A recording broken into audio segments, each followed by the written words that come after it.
Hello, and welcome to another episode of Brettcast Gaming Talk. Before I begin, this is the first Brettcast of the new year. Yay! This is going to be a nostalgic episode as I'm going to be talking about some old LEGO games I had played and fondly remember to this very day.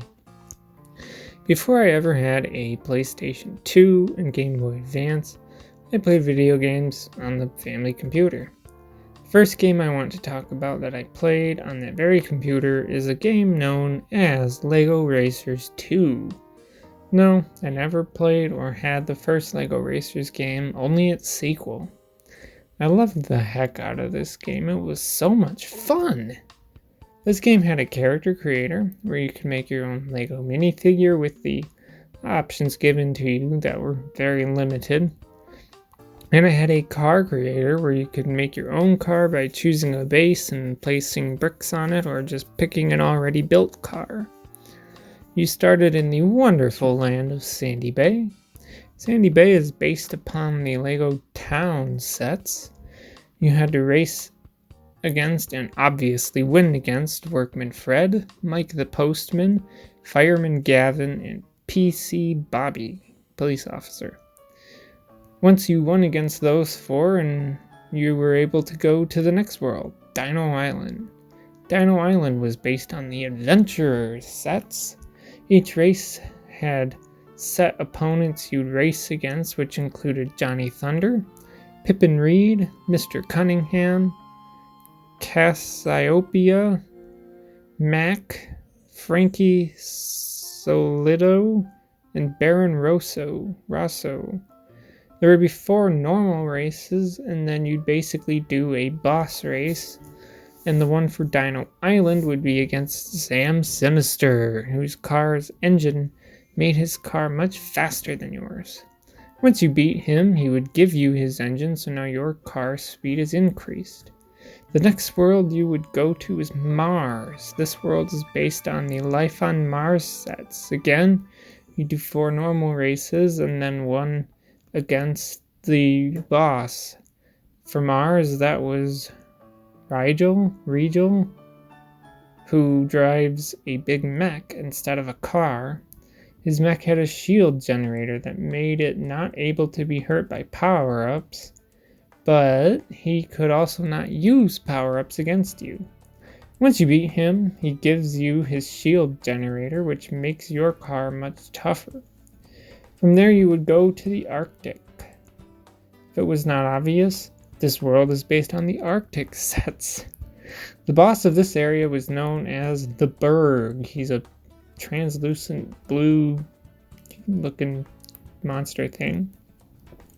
He doesn't have a car, rather he would run really fast, drops icicles behind him as he runs, and he also gets a head start on you.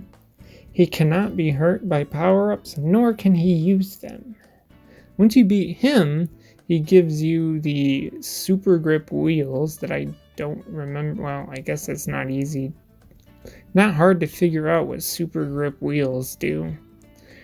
After you beat all the bosses of each world and got the 3 special items, you're able to travel to Zalaxel? I don't know how you say that.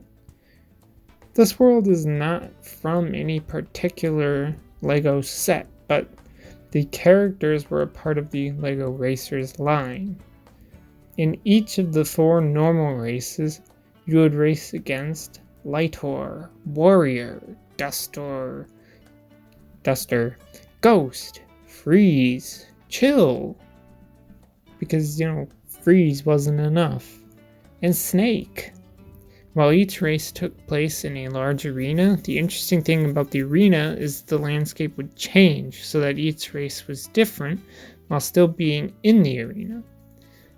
The finale of this world and game would be against Rocket Racer. You may have Sam Sinister's fast engine, Regal's shield generator, and the Berg's Super Grip wheels, but so does Rocket Racer, so you're on an even playing field here. Once you beat him, that's it. You're the winner of the galaxy. Something like that. I loved every bit of this game. For the longest time I can remember, I was never able to get past the Berg. Never got to Zalaxel, Axel, whatever the hell it's called. At least not on my own. Eventually, I got my brother to beat the Berg so I could go to Zalaxel.